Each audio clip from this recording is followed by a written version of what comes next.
Ibu bapak saudara semuanya, pernahkah Anda mengamati kenapa ada orang-orang tertentu yang sepertinya hidupnya kurang beruntung?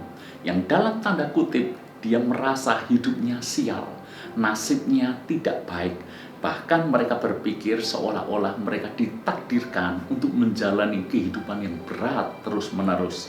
Masalah yang datang silih berganti, penderitaan yang satu belum selesai, menimpa penderitaan berikutnya, dan seterusnya. Saya berkata bahwa orang benar memang bukan berarti terluput dari masalah, penderitaan, dan pergumulan hidup. Tetapi kalau dari waktu ke waktu seolah-olah masalah itu tidak pernah ada selesainya, maka kita perlu mengintrospeksi diri. Jangan-jangan kita melakukan hal yang salah yang menyebabkan kita didera masalah terus-menerus. Maka yang paling kita perlu waspadai adalah bagaimana soal perkataan kita. Tahukah Anda, Alkitab berkata seperti ini, bahwa Tuhan akan melakukan seperti yang kita katakan. Bahayanya adalah ketika kita mengatakan hal yang buruk. Bahayanya adalah ketika kita mengatakan hal-hal yang negatif. Saudara-saudara, saya ingin membongkar hal ini secara lengkap dalam program Waiting on God hari Kamis jam 7 malam. Dan saya rindu bahwa semua orang percaya mulai benar-benar menjaga perkataannya. Karena kita percaya dalam perkataan kita ada daya cipta yang luar biasa. Bahkan melalui perkataan kita bisa melakukan perkara-perkara besar bersama dengan Tuhan. Jika Anda punya pergumulan tentang hal ini, maka saya mengundang Anda untuk bergabung bersama-sama dan izinkan firman Tuhan, pesan Tuhan menerangi mata hati kita semuanya, sehingga perkataan kita pasti berubah dan kehidupan kita juga pasti berubah. Sampai ketemu di program Waiting on God besok. Tuhan memberkati.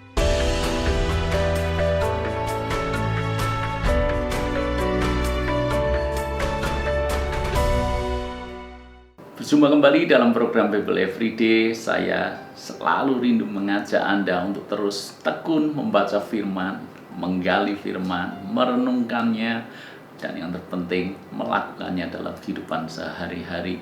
Saya percaya kehidupan rohani kita bertumbuh dengan sehat kalau kita membiasakan diri dan mencintai Taurat Tuhan ini, merenungkannya siang dan malam.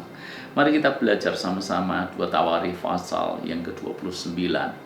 Ini adalah tentang Raja Hizkia yang menggantikan ayahnya. Apa yang dilakukan Hizkia ini sangat luar biasa. Sementara pendahulunya, yaitu raja yang tidak takut akan Tuhan, raja yang menyembah kepada berhala, sekarang kita lihat apa yang dilakukan oleh Hizkia. Kalau Anda belajar dari pasal yang sebelumnya, yaitu tentang Raja Ahaz. Raja Ahaz ini adalah raja yang sangat bebal. Dia tahu sudah buat salah, tetapi tidak berubah, tidak bertobat, tapi terus bertekun dengan kesalahannya. Dia tidak kembali kepada Tuhan, tapi dia semakin berubah setia kepada Tuhan. Sekarang kita bandingkan dengan Hizkia anaknya. Seringkali ada sebuah ungkapan berkata, sebagaimana ayahnya seperti apa, demikian juga anaknya. Tapi ungkapan itu tidak berlaku buat Raja Hizkia. Sebab Hizkia melakukan hal yang sangat berbeda. Hizkia justru melakukan reformasi besar-besaran tentang bagaimana peribadatan di Israel. Mari kita coba belajar di ayat yang ketiga.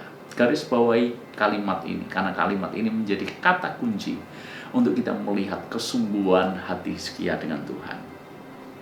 Pada tahun pertama pemerintahnya, dalam bulan yang pertama, ia membuka pintu-pintu rumah Tuhan dan memperbaikinya. Ia mendatangkan para imam dan orang-orang Lewi dan mengumpulkan mereka di halaman sebelah timur. Katanya kepada mereka, dengarlah ya orang-orang Lewi, sekarang kuduskanlah dirimu dan kuduskanlah rumah Tuhan Allah nenek moyangmu. Keluarkanlah kecemaran dari tempat kudus, karena nenek moyang kita telah berubah setia. Mereka melakukan apa yang jahat di mata Tuhan Allah kita, telah meninggalkannya. Mereka telah memalingkan muka dari kediaman Tuhan dan membelakanginya. Saudara-saudara, kita sering mendengar sebuah istilah 100 hari kerja. Apa artinya 100 hari kerja? 100 hari kerja biasanya adalah sebuah parameter atau sebuah ukuran untuk melihat cara kerja seseorang. Kalau dalam konteks pemerintahan, 100 hari kerja pemerintahan itu berarti adalah ketika seorang presiden menjabat, maka 3 bulan pertama atau kurang lebih 100 hari kerja pertama dia melakukan apa. Kenapa ini penting? Karena itu menunjukkan prioritas daripada pemerintahan itu. Karena ini menunjukkan prioritas daripada organisasi tersebut. Karena ini menunjukkan prioritas pemimpin tersebut yang mencanangkan 100 hari kerja. Apa yang paling penting selalu akan dilakukan di awal-awal. Jadi apa yang dilakukan di awal-awal itu menunjukkan apa yang terpenting bagi orang itu. Sekarang kita kembali kepada Hizkia. Di bulan pertama, di tahun pertama pemerintahnya, apa yang dilakukan oleh Raja Hizkia? Raja Hizkia tidak memikirkan bagaimana dia mengatur strategi perang, dia tidak membahas bagaimana perekonomian negaranya, dia tidak membahas bagaimana membangun jalur diplomatik dengan bangsa-bangsa yang lain. Dia tidak lakukan semuanya itu. Yang dia lakukan apa? Bulan pertama, tahun pertama, dia kembali buka pintu-pintu rumah Tuhan dan memperbaikinya. Pada zaman Raja Ahaz, semua pintu rumah Tuhan ditutup sehingga semuanya dalam keadaan rusak. Hizkia menjadi raja, dia buka kembali, diperbaiki kembali, kemudian para imam dipanggil, dikumpulkan untuk mulai diadakan peribadatan di Israel, menyerukan bahwa rakyat Israel harus kembali lagi kepada Tuhan, tidak boleh membelakangi Tuhan lagi.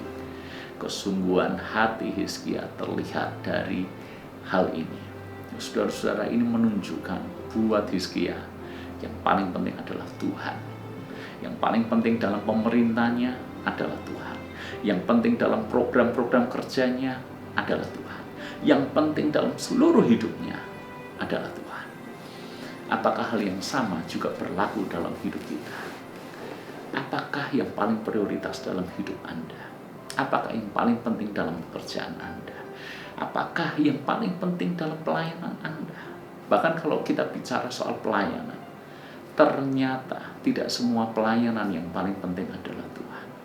Kadang-kala dalam sebuah pelayanan di gereja, ternyata ada banyak yang tidak penting, yang penting bukan Tuhan, tapi yang penting adalah kita.